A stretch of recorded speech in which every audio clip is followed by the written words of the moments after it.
নমস্কার বন্ধুরা, সুপর্ণার রান্নাঘরে সবাইকে স্বাগত। আজকে আমি এমন একটা মাছের রেসিপি আপনাদের সঙ্গে শেয়ার করব, যে মাছটা কিন্তু অনেকেই খেতে একদমই পছন্দ করে না, আবার অনেকেই কিন্তু এই মাছটা খেতে ভীষণই পছন্দ করে।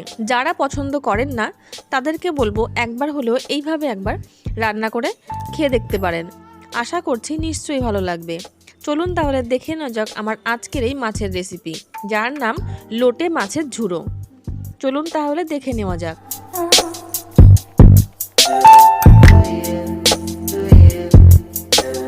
আমি এখানে 700 গ্রাম মতন লোটে মাছ নিয়েছি। কিছু মাছ কেটে টুকরো করে রাখা আছে, আর কিছু মাছ গোটা গোটা রেখেছি। কেন সেটা পরেই দেখাচ্ছি। মাছগুলোর মধ্যে কোনো লবণ বা হলুদ আমি মাখাচ্ছি না। এবার রান্নাটা শুরু করব। গ্যাসের ওপরে একটা প্যান বসিয়ে দিয়েছি। প্যানটা একটু গরম করে তার মধ্যে দিয়ে দিচ্ছি 3 টেবিল চামচ পরিমাণে সর্ষের তেল। তেলের মধ্যে দিয়ে দিচ্ছি দুটো মাঝারি সাইজের কুচিয়ে নেওয়া পেঁয়াজ। পেঁয়াজটাকে এবার হালকা লালচে করে ভেজে নেব।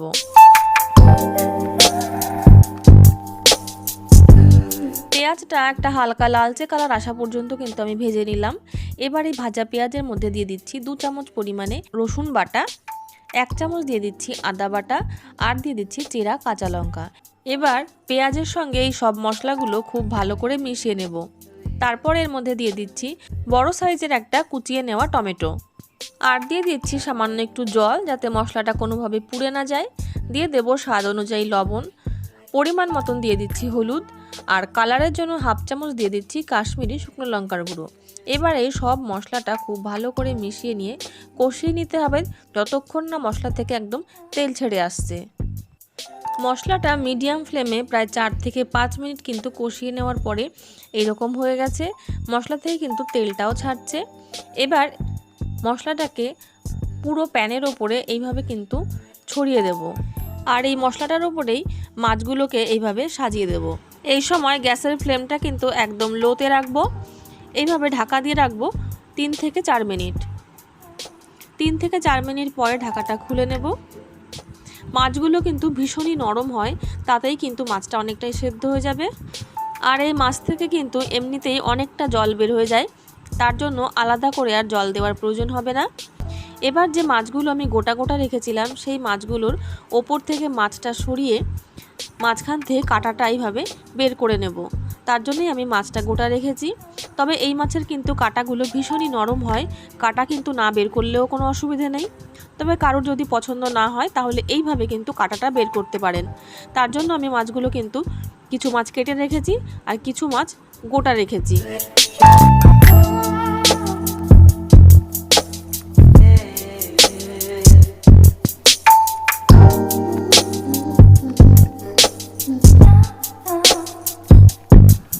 চারটে মাছ আমি গোটা রেখেছিলাম, 4টে মাছ থেকে কিন্তু কাটা বের করে নিয়েছি।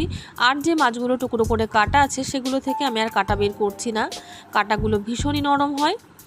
এবার পুরো মশলার সঙ্গে মাছটাকে এইভাবে নাড়াচাড়া করতে থাকবো, যতক্ষণ না মাছটা একদম শুকনো শুকনো একটা ভাব হয়ে যাচ্ছে। 5 থেকে 7 মিনিট কিন্তু মিডিয়াম ফ্লেমে রান্না করার পরে মাছটা মশলার সঙ্গে একদম মিশেও গেছে, জলটাও কিন্তু অনেকটাই শুকিয়ে গেছে। এবার এর মধ্যে দিয়ে দেব 1 চামচ পরিমাণে গরম মশলার গুঁড়ো। যেটুকু জল মনে হচ্ছে গরম মশলার গুঁড়ো দিয়ে নাড়াচাড়া করব। তারপরে যখন কিছুটা ঠান্ডা হবে, জলটা কিন্তু এমনিতেই একদম শুকিয়ে যাবে। গরম মশলা দিয়ে খুব ভালো করে নাড়াচাড়া করে মিশিয়ে নেব। তারপরে এর মধ্যে দিয়ে দিচ্ছি 1 মুঠো ধনেপাতা কুচি। ধনেপাতা দিয়ে মাছটার সঙ্গে খুব ভালো করে মিশিয়ে নেব। তারপরে গ্যাসের ফ্লেমটা অফ করে ঢাকা দিয়ে রাখবো 5 মিনিট। 5 মিনিট পরে সার্ভ করব। তৈরি হয়ে গেছে আমার আজকের রেসিপি লোটে মাছের ঝুড়ো। আপনাদের এই রেসিপি কেমন লাগলো তা কিন্তু আমাকে কমেন্টে জানাতে ভুলবেন না। ভালো লাগলে ভিডিওটিকে লাইক, এবং আমার চ্যানেলে নতুন বন্ধু হয়ে থাকলে চ্যানেলটিকে সাবস্ক্রাইব করে আমার পাশে থাকার অনুরোধ রইল। চলে আসবো অন্য কোনো নতুন রেসিপি নিয়ে আপনাদের সামনে। ততক্ষণের জন্য নমস্কার। সবাই ভালো থাকবেন, সুস্থ থাকবেন।